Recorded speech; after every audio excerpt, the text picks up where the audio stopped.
After Benjamin and I were reborn, we tacitly pretended not to know each other. He followed the class beauty to study at a university in another city, while I stayed in our hometown, with the advantage of living an extra lifetime. He quickly became a rising star in his industry and married the beauty, basking in glory. Meanwhile, I stayed with my parents, settling down comfortably in our old home. We met again at a class reunion 10 years later. He held the class beauty in his arms, smoking a cigar. He looked at me, dressed simply, and mocked. "Is this what you've become after 10 years? I remained unmoved, until a delayed business mogul wrapped his arm around me and said, "Sorry, my wife is pregnant, so I'd appreciate it if everyone refrained from smoking indoors." For the usually calm and composed Benjamin, panic was visible to the naked eye. He finally realized that after all these years apart, I wasn't trying to get back at him. Chapter 1. My reunion with Benjamin happened 10 years later, at a class gathering. As I pushed open the door to the private room, I heard someone inside teasing, "Benjamin, you've really done well for yourself, haven't you? You even got the class beauty." Of course! Just look at how well Benjamin is doing in the big city now. Unlike us, just common folk. How can we compare with Mr. Song, the big boss? But I heard you and Isabella were rumored to be a thing back then. You two often studied together, and everyone in class said you were a couple. At that moment, I heard a familiar voice casually reply, "Just study partners, nothing more." I smiled indifferently. It's been 10 years since we were reborn, so there's no reason to feel anything anymore. So, I calmly pushed open the door. Even after 10 years, I recognized Benjamin at a glance. He was sitting on the sofa, smoking a cigar, with Emma, the class beauty, nestled in his arms. The classmates surrounded them, fawning over the couple like stars in the sky. The moment I appeared, everyone's eyes turned to me. The class monitor quickly greeted me warmly. "Well, speak of the devil, Isabella. Look who's here."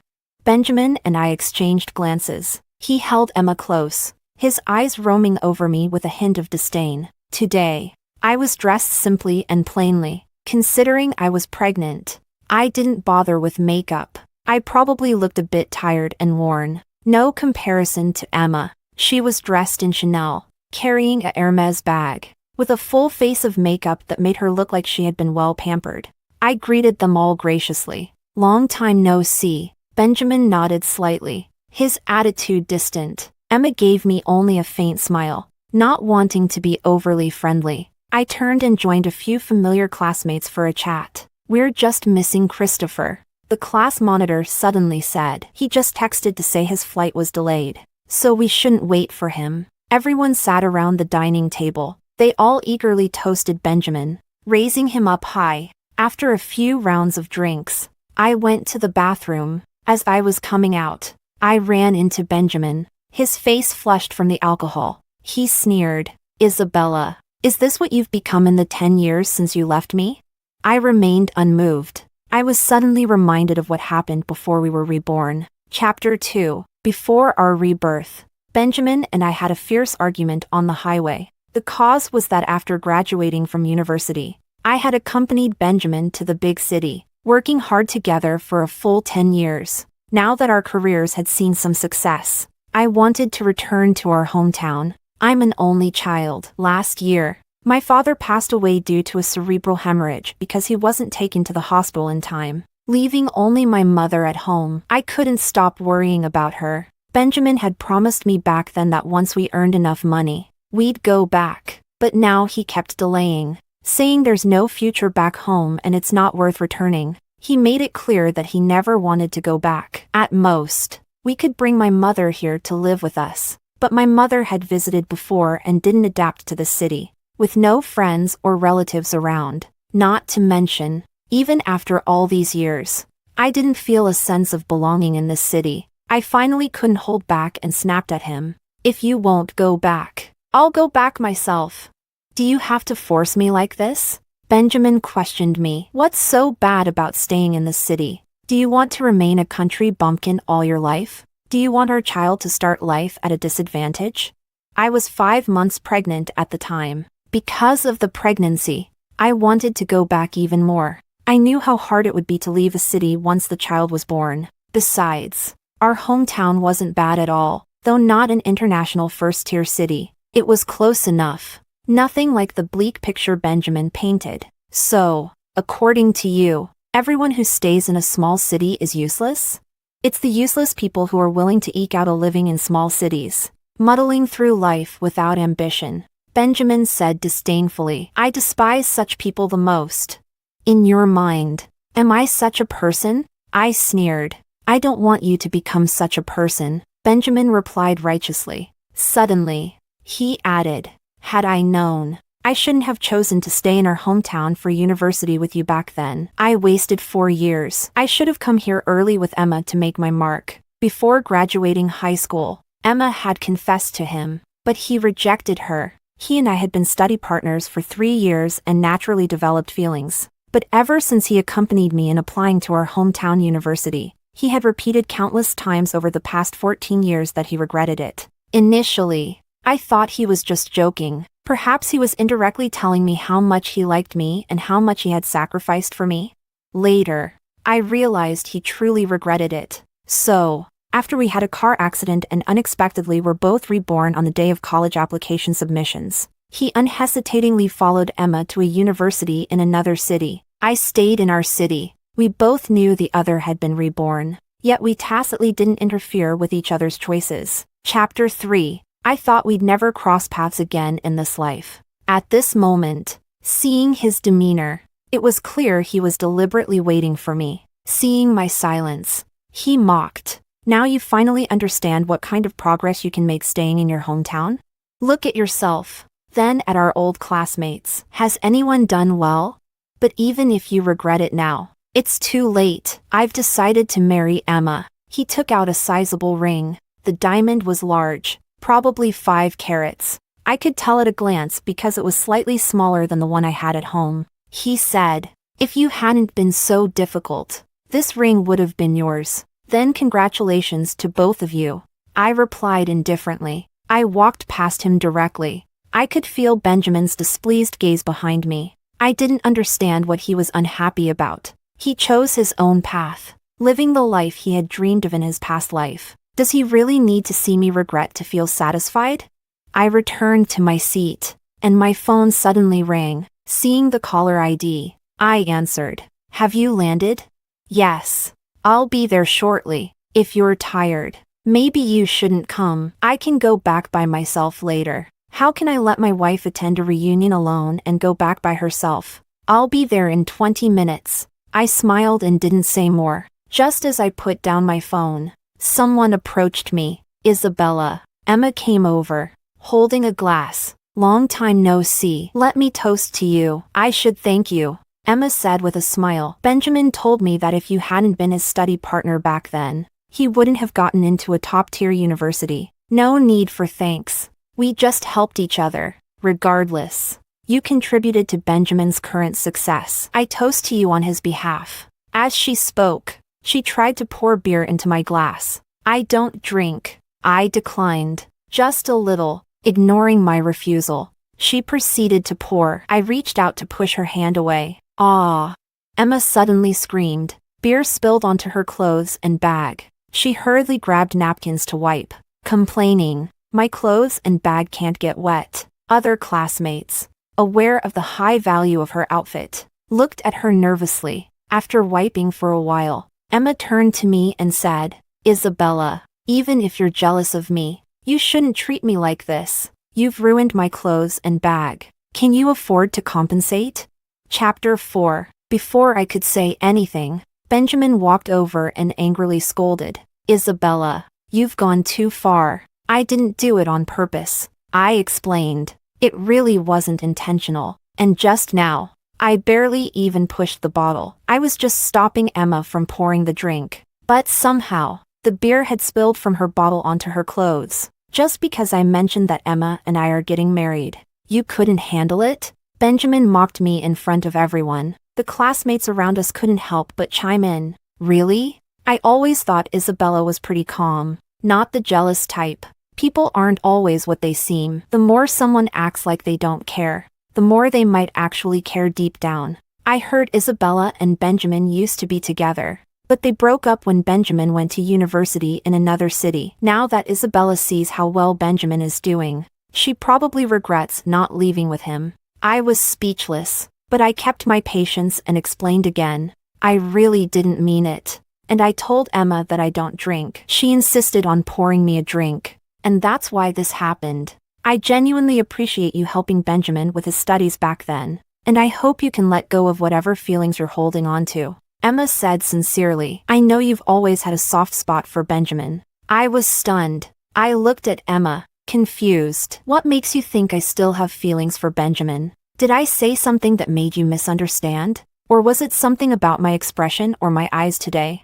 Isabella, stop pretending, Emma said confidently. Benjamin is doing so well now. There's no way you don't regret it. I don't regret it, I said clearly, enunciating every word. Everyone makes their own choices, and I'm very satisfied with my life now. Benjamin sneered, clearly not believing me. I didn't want to explain any further. There was nothing to explain. We were people with no connection anymore. Today's encounter was just an accident. If I had known Benjamin would be here, I might have avoided this gathering. It's not about holding on to anything. There's just no need to meet people from a past life. People from the past should stay in the past. I'll compensate you for the clothes and bag, I said, not wanting to argue anymore. Send me the price and your bank account details, and I'll transfer the money. Compensate? Benjamin cut in. Do you even know how much Emma's clothes and bag cost? The outfit is 150,000 yuan.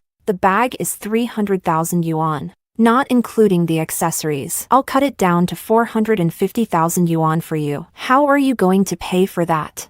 I took a deep breath.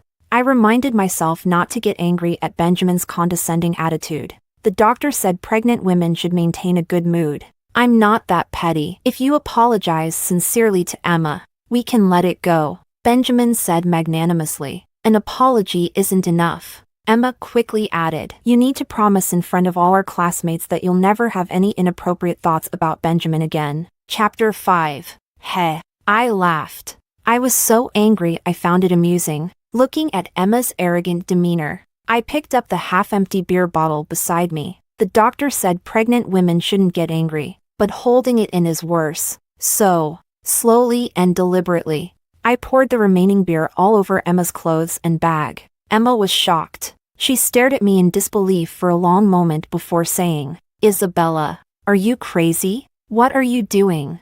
At the same time, Benjamin pulled Emma behind him and even pushed me. Thankfully, the class monitor quickly stepped in to protect me, standing between us to prevent Benjamin from doing something reckless. He tried to calm him down. Benjamin, don't get worked up. Isabella, do you think I'm being too lenient? Benjamin snarled. How dare you treat Emma like this? Who do you think you are? I don't need you to be lenient, nor do I think I'm anyone special. I'm just myself, I replied coldly. Then I added, since I've agreed to pay for it, those clothes and that bag are mine now. How I treat them is my business. What does it matter to you?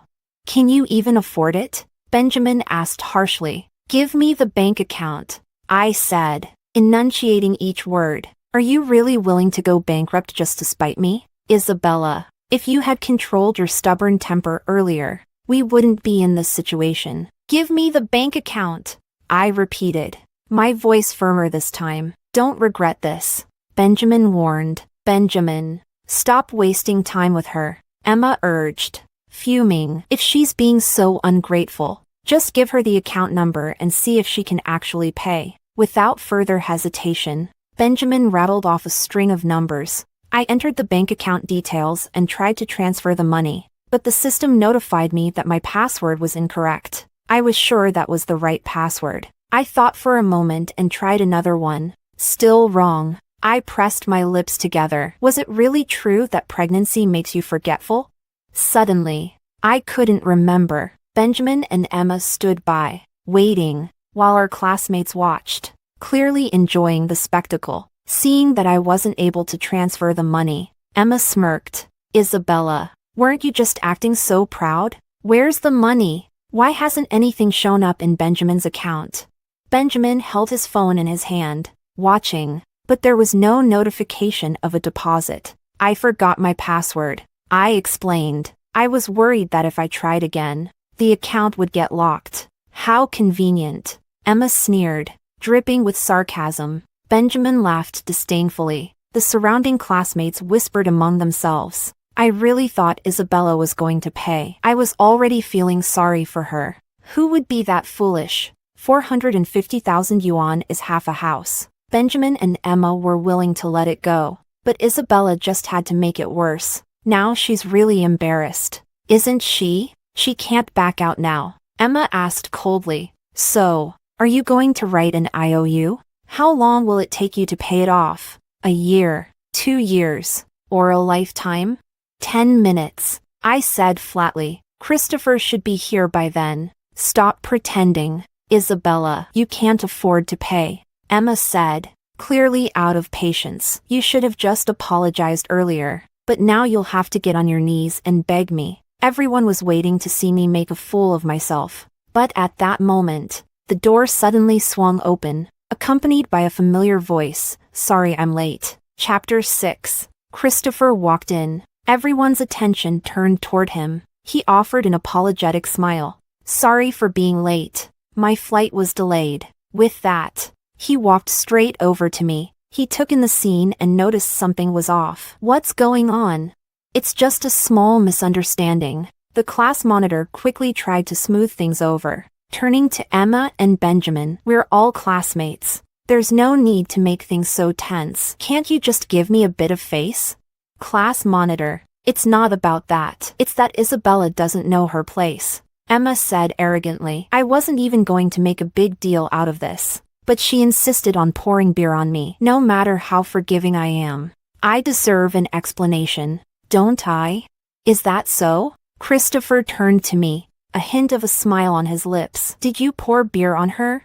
Christopher, I heard you used to have a crush on Isabella back in school. I don't want to speak ill of her in front of you, but she's gone too far. Just because she's jealous that I'm with Benjamin, she deliberately caused trouble and ruined my clothes and bag. You've always come from a good family, so you should recognize the brands I'm wearing, right? Emma said, clearly trying to make her case. Are you jealous of Emma? Christopher asked me, frowning. What do you think? I retorted. There's not much to be jealous of, Christopher said nonchalantly. Emma didn't like that. Christopher, don't tell me that after all these years. You still like Isabella? Yes, I do. That hasn't changed, Christopher admitted openly. The other classmates were shocked. None of them knew that Christopher and I were married. The truth is, Christopher had pursued me for many years, but I didn't agree to be with him until recently. I didn't want to go through another marriage like the one I had with Benjamin, where there were no major issues, but it felt suffocating. Later, I gradually realized that Christopher was different from Benjamin. I didn't need to keep living in the past. You have to look forward at some point. Plus, my parents had started urging me to get into a relationship and get married, so I agreed to date Christopher, and we registered our marriage earlier this year. Not long after we registered, I found out I was pregnant, so we postponed the wedding and hadn't had a chance to tell anyone yet. I only came to this reunion because of her, Christopher said directly, then turned to me. So, what's the situation now? I forgot my bank card password. Can you transfer 450,000 yuan to Benjamin's account to compensate Emma? I replied. Give me the account number, Christopher said, pulling out his phone. Emma was stunned. Benjamin's expression also visibly darkened. Christopher, this is between us and Isabella. You'd better not get involved. Isabella, this is too much. You ruined my clothes and now you're making Christopher pay? Do you really think Christopher is some kind of fool? Just because he likes you, you're treating him like this? Emma protested.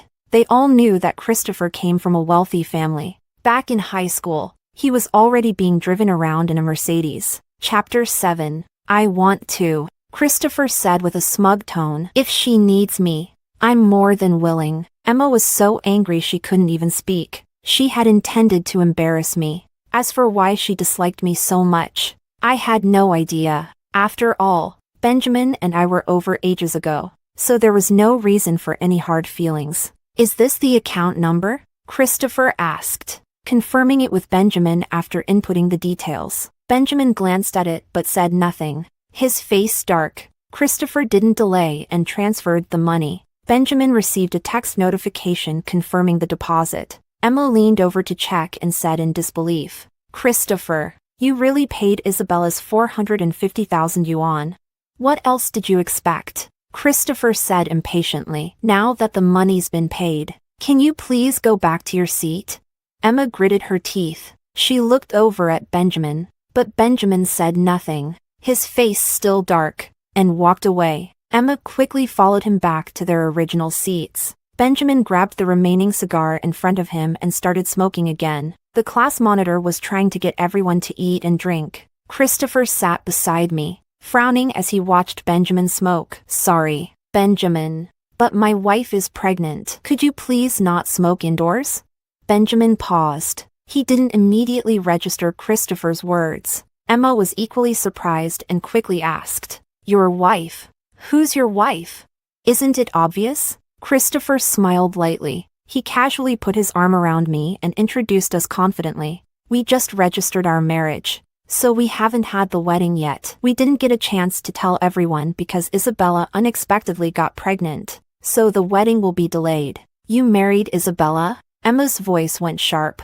"Is there a problem?" Christopher asked Emma. Emma was instantly embarrassed, her face flushing with shame. Just moments ago, she had been arrogantly saying that I was jealous of her being with Benjamin and mocking me for having no money. But it was common knowledge that Christopher had been a standout even in school, not only because of his wealthy background but also because he consistently ranked at the top of the class. After graduating from university, he started his own business, and his current success in business wasn't any less than Benjamin's, perhaps even surpassing it. The only difference was that they had developed their careers in different cities, so they hadn't really crossed paths. But both of them must have heard of each other's achievements in their circles. That's why Emma was now so mortified. The way the surrounding classmates looked at Emma also changed. Suddenly, they saw her as someone who looked down on others based on money. Of course, I never intended to flaunt anything by being with Christopher. What I valued in him was never his wealth,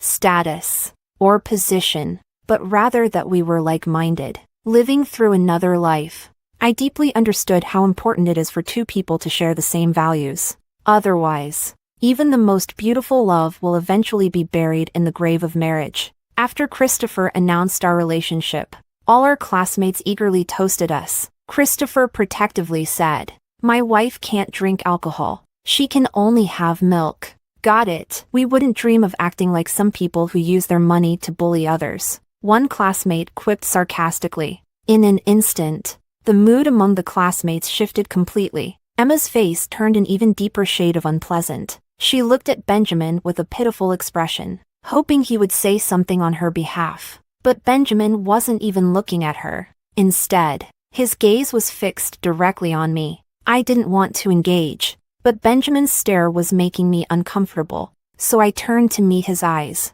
Chapter 8. Benjamin's eyes were slightly red, as if he were very angry. I couldn't understand what he was so upset about. Isn't it best that everyone is doing well on their own now? Christopher seemed to notice Benjamin's look too. He chuckled lightly. "Is Mr. Song displeased with my marriage to Isabella?" Benjamin averted his gaze, crushed the cigar in his hand angrily, and drank his wine in silence. Christopher didn't waste any more time on him, instead wrapping his arm around me and joining our classmates. Everyone was congratulating us. They said that after so many years, Christopher had finally won me over. They also commented that Christopher and I were a perfect match made in heaven. The reunion was lively and cheerful, unaffected by the earlier unpleasant incident. In fact, with Christopher's arrival, the atmosphere improved even more. Everyone's attention was on Christopher and me, leaving Benjamin and Emma, who had previously been the center of attention, out in the cold. The two of them became unexpectedly low-key, and before the reunion even ended, Benjamin stormed out, slamming the door behind him. Emma hurriedly chased after him. "What's up with him suddenly getting all upset?" one classmate said, looking at Benjamin's retreating figure with confusion. Another classmate chimed in. He probably thinks he's something special just because he's been in the big city for a few years. We were just being polite and giving him some face. And he actually thought he was some kind of big deal. I don't envy Benjamin at all. Sure, he's done well in the big city, but that doesn't mean he has to act all high and mighty around us, like we're somehow beneath him. Exactly. Everyone has their own way of living, and no one is better than anyone else. The classmates were clearly annoyed with Benjamin's attitude today, but I was used to it. Benjamin had always looked down on people from small cities. He believed that people from small towns were inexperienced and on a different level. After the reunion, Christopher and I sat in the car. Christopher had drunk a bit and was slightly tipsy. He said, with a bit of jealousy, "It seems like Benjamin hasn't forgotten about you." Impossible. I said with certainty. He just couldn't stand to see me doing well. In his eyes, since I stayed in a small city, I was supposed to waste my life and live in regret forever. But he didn't expect that I would actually settle down here and be content. Now he finally realized that all these years apart, I wasn't just trying to spite him. Christopher didn't say anything more. He simply held me tightly in his arms and whispered in my ear, "I should thank him for letting you go back then." Back then. It's hard to say who let go of whom. I've always thought it was a mutual decision, so I never held any resentment toward Benjamin. If he hadn't appeared in front of me today, I probably would have completely forgotten about him. Chapter 9. However, the next day, I received a call from Benjamin. He said, "Isabella, let's meet." I refused outright. What's there left for us to meet about? I'm at Iceland Cafe, waiting for you. With that, Benjamin hung up the phone. He seemed certain that I would come. Just like in the previous life, he could always accurately predict my behavior. In our past disputes, whether I was right or wrong, things always ended up as Benjamin wanted. Otherwise, I wouldn't have spent the last 10 years of our previous life living with him in a different city. This time, I did go, just as he expected. There was a slight curiosity about what he wanted, and to make it clear that after this, we would have no further contact. I walked into the cafe. When Benjamin saw me, I noticed a victorious smile in his eyes. In his mind, I was still that easy to control. I sat down in front of him and got straight to the point. "What do you want? Cappuccino or mocha?" Benjamin asked me. "Just water." I replied bluntly. "I'm pregnant, so I can't have coffee." I saw Benjamin's expression change slightly, but he said nothing. He ordered a glass of water for me from the waiter. He then said, "Isabella, I didn't expect you to end up with Christopher. Didn't you say you didn't like him back in school?" "People change," I said coldly. "Didn't you reject Emma's confession back then? But now you're with her." "That's because," Benjamin started to say but didn't finish. I wasn't interested anyway. So I said, "Marriage is something only the people involved can truly understand. Only they know if it fits." "What do you mean? Are you saying our marriage in the previous life wasn't a good fit?" Benjamin asked angrily. "What else?" I admitted openly. "Otherwise, why would we have gone our separate ways?" "I was just teaching you a lesson," Benjamin said angrily. "I wanted you to realize that your stubbornness in our past life was wrong. Once you regret it and come back to me, we can make things right." I just looked at Benjamin. I didn't laugh. I wasn't angry. I just felt resigned. I asked him, somewhat baffled, "Why do you have such a sense of superiority?" "Because everything I did was right," Benjamin said firmly. "My choices were correct. Look around at our classmates. How many of those who stayed in the small city have really made it big?" "Yes, Christopher is doing well. But that's only because of his family background. Without his family's help, Christopher would be nothing. Only I, through my own efforts, have succeeded in the international metropolis." The more Benjamin talked, the more agitated he became. I sipped my water, not interrupting him. Only when he noticed my silence did he angrily ask, "Why aren't you saying anything?" "What's the point of me saying anything if you believe everything you say is right?" "Isabella, there's no need for sarcasm. Is it so hard for you to acknowledge someone else's success?" Chapter 10. Yes, you are indeed very accomplished. I acknowledged. It's not easy to survive in a foreign city on your own, let alone thrive as Benjamin has. I saw an uncontrollable, satisfied smile spread across Benjamin's face. I continued. I've never thought your ambitions were wrong. I've never denied your achievements. Looking at the world's development, it certainly needs people like you who are driven and contribute greatly to society. But Benjamin, just because your choices are right, does that mean others' choices are wrong? What gives you the right to judge or even mock other people's lives? You've gained experience in the big city, improved your life, and made greater contributions to society, which is your responsibility to society. But where is your responsibility to your family? Have you ever thought about your parents? Don't they want you to stay by their side? Yes. You've given them enough money to live comfortably. But at a certain age, people realize that some things are more important than money. Before I could finish, Benjamin cut me off. Isabella, I don't want to hear your sermons. Of course, he was never going to listen to my thoughts. In his mind, once he's decided something, no one can change it.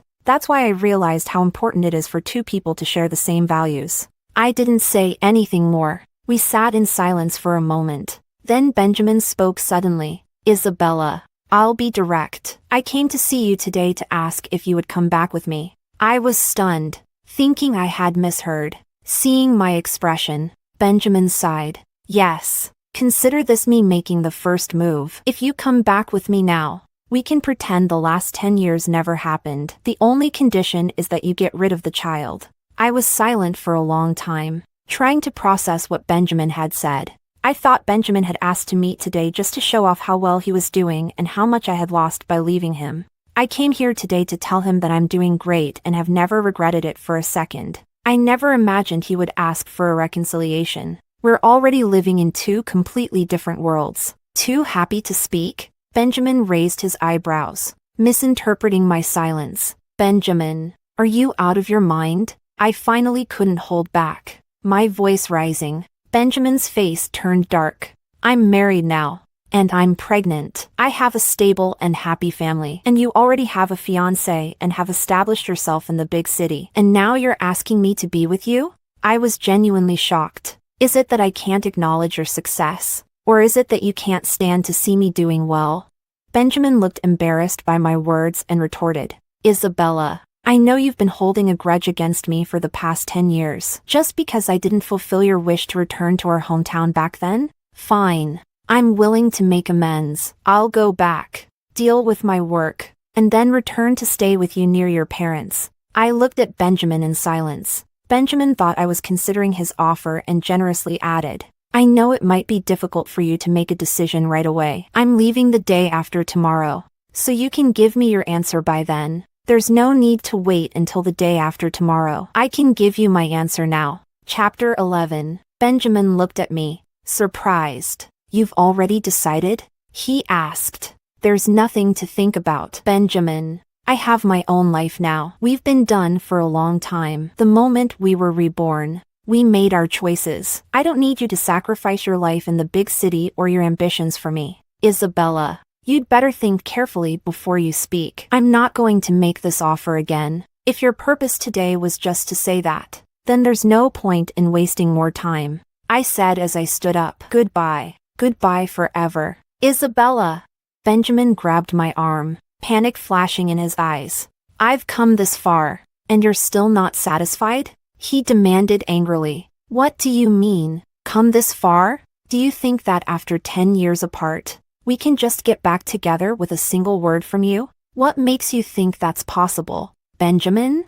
So what do you want me to do? Benjamin gritted his teeth. I'll do my best to satisfy you. I don't need anything from you. I just need you to stay away from me. Isabella, enough with the attitude. Let's just say I'm being stubborn. I knew I couldn't make him understand, nor did I care what he thought. I'll continue being stubborn, so don't waste any more time on me. Mr. Song. Isabella, what do you really want? Benjamin was on the verge of losing it. Do you want me to get on my knees and beg, to admit that I still love you, that I can't live without you?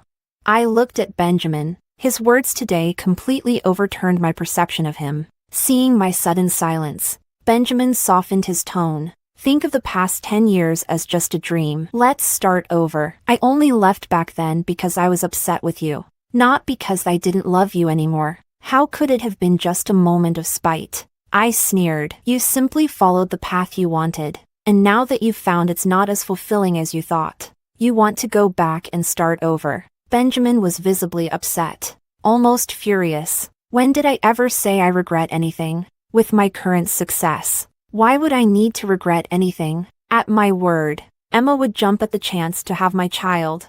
How you feel doesn't matter to me in the slightest, I said calmly. The moment you decided to follow Emma to study in another city, we no longer had any connection. Isabella, stop pretending. You just can't get over the fact that I left you back then. You just can't swallow your pride and reconcile with me. But I'm giving you an easy way out now.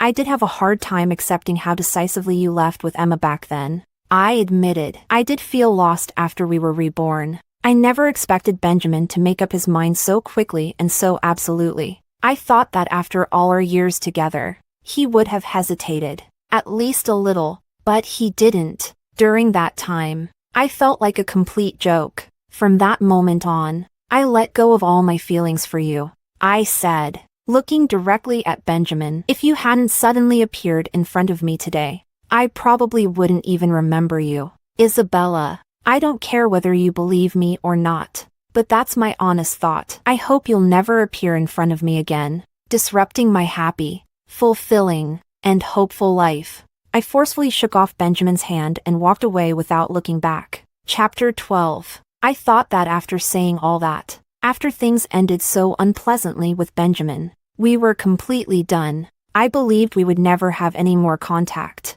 Even if we ran into each other by chance, we would just be strangers. But I didn't expect that half a month later, I would receive a message from Benjamin. Isabella, I'm back, and I'm not leaving again. I was stunned.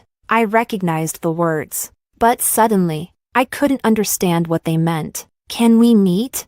I immediately turned off my phone. I convinced myself it was just a hallucination, but when I left work, I saw Benjamin standing at the entrance of my office, waiting for me. After I got pregnant, Christopher suggested that I stop working, but I felt it would be more boring to stay home, and I didn't want to risk prenatal depression, so I insisted on going to work. Isabella, Benjamin approached me, holding a large bouquet of flowers. I felt a wave of disgust. Didn't I make myself clear? I asked him. Didn't you say that I couldn't expect you to come back to me just because I asked? Well, now I've dealt with everything in the other city, and I'm back here for good. I promise I'll never leave again, Benjamin assured me. Do you really think that's all there is to it? That our relationship fell apart just because I wanted to go back home and you wanted to stay in another city? Otherwise, how could we have drifted apart when we loved each other so much?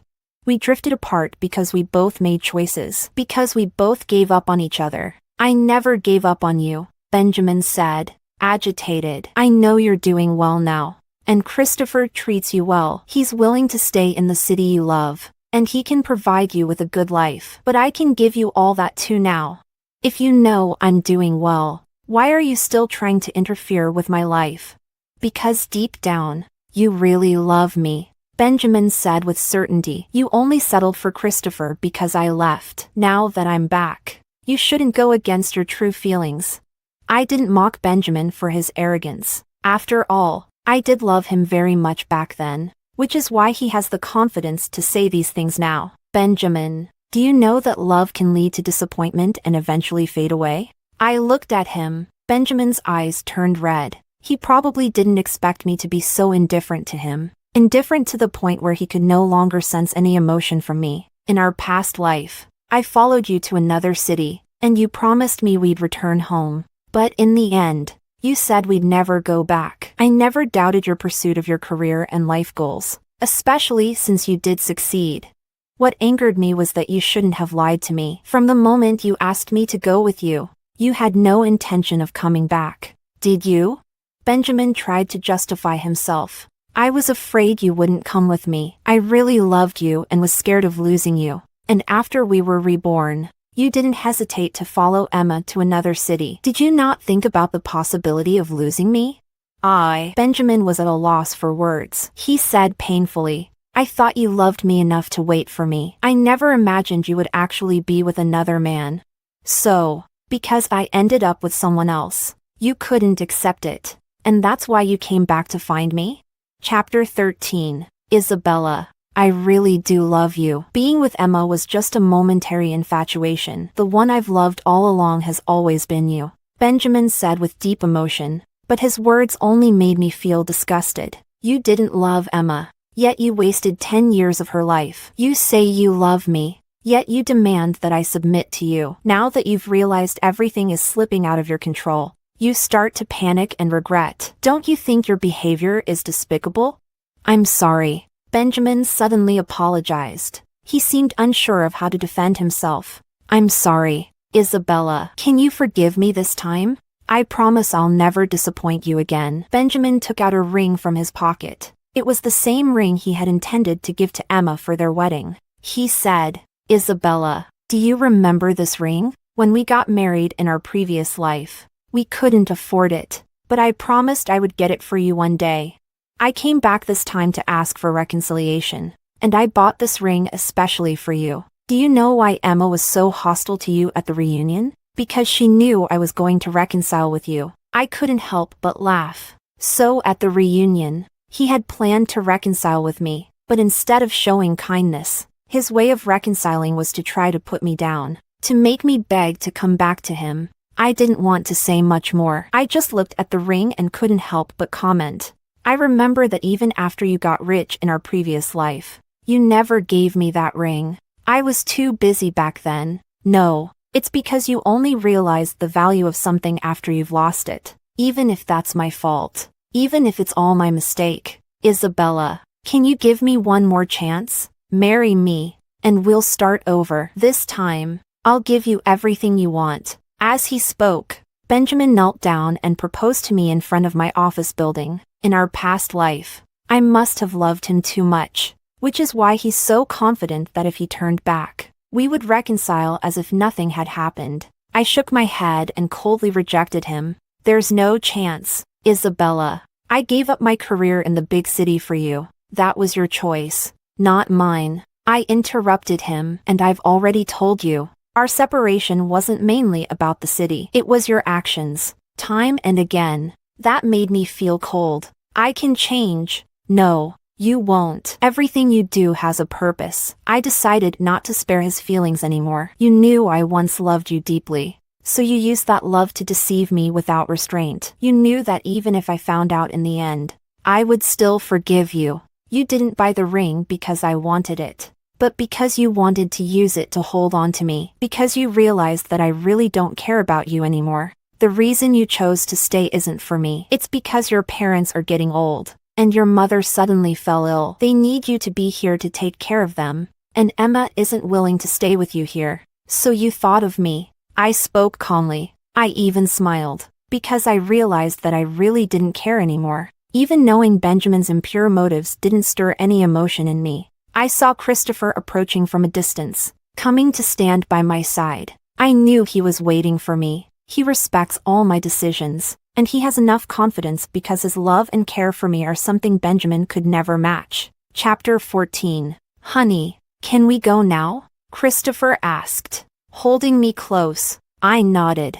I didn't even spare Benjamin another glance. We turned and walked away. I decided to stay because of you, not because of Emma, not because of my parents. Benjamin called out loudly behind us. I stopped and said, even if your reasons weren't what you say they are, I still wouldn't get back together with you. Benjamin, when love is gone, it's gone. Honestly, I couldn't even recall the happy moments I once shared with Benjamin. The happiness I now see in front of me is all thanks to Christopher. After that, I never gave Benjamin another chance to get close to me. I blocked his number and refused to answer any calls from unknown numbers. I also decided to quit my job. Christopher had always been worried about me working while pregnant, saying he could take care of me and that if I got bored at home, I could always work at his company. I had initially refused because I didn't want to rely on him too much. But now, I deeply felt that we were truly a family. A few months later,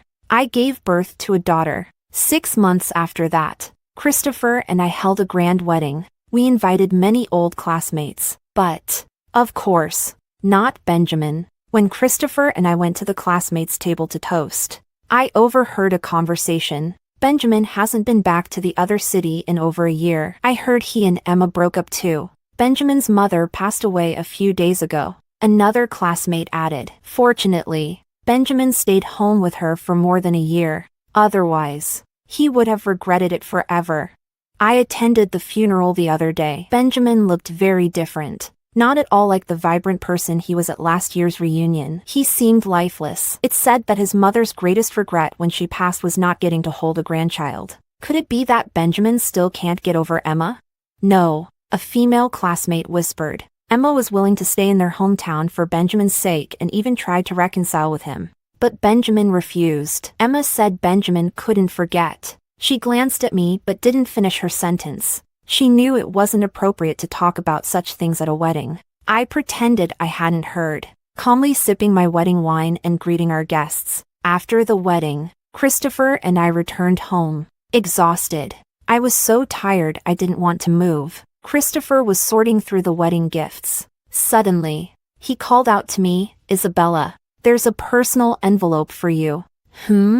Christopher handed it to me. I saw the name Benjamin on the envelope. I hadn't seen him today. I looked at Christopher. He smiled and said, "I didn't see him either." I opened the envelope and found a ring inside. There was also a letter and about 8,888 yuan as a wedding gift. I unfolded the letter. Chapter 15. Isabella, congratulations on your wedding. I know you don't want to see me, but I couldn't resist coming to your wedding. I hope I didn't let you notice me. I just wanted to see you, to see if you were really happy. Maybe then I would finally give up. Maybe I would finally face reality. You really don't love me anymore. Not even a little. I was so arrogant to think that as long as I turned back, you would be waiting for me. You were right. When I left after we were reborn, it wasn't just out of spite. I always thought that without you, I could be happy with anyone else, that I could still live a good life. For the first few years, I did enjoy an unprecedented freedom. No need to consider your feelings. No need to be forced to eat breakfast. No one scolding me when I came home drunk from a business dinner. And no one nagging me to go back to our hometown every day. But then, one day, I started to miss you.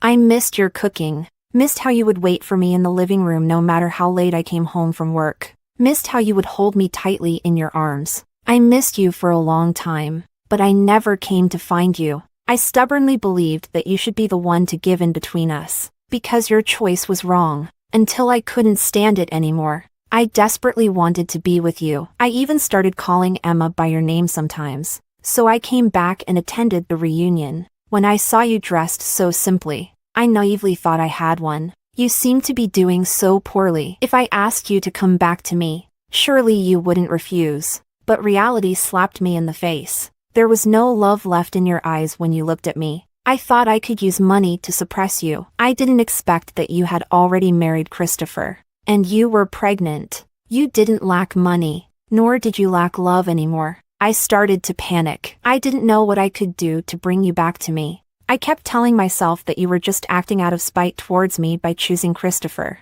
that I was the one you really loved. You loved me so much in our past life. It couldn't be that you just stopped loving me. So I shamelessly came to find you. I thought I still had a chance. Everything Christopher could give you, I could give you too, and you loved me more. So I thought you would be moved. Looking back now, I realize I was only humiliating myself. What right did I have to think that after abandoning you, you would still be waiting for me? I really am selfish and despicable. See, even now, I still want to tell you that giving up the big city was really for you, not for my parents, though I'm very grateful that I was able to spend my mother's last days with her. I know nothing I say matters anymore. I'm just so sad.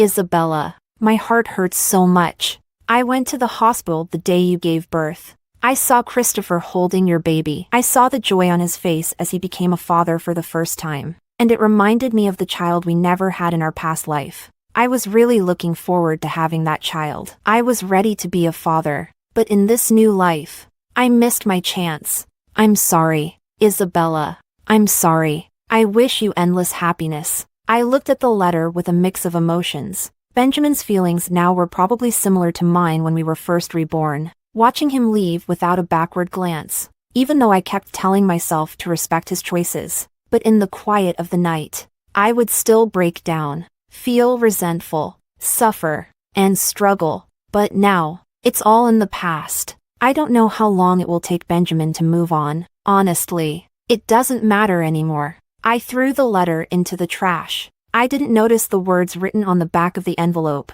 Isabella, I will be waiting outside your bridal chamber tonight, waiting for you. Christopher watched me with a smile as I tossed the letter. He said, "Honey, the night is young, and time is precious." We turned off the lights. The long night stretched ahead, never to be lonely again.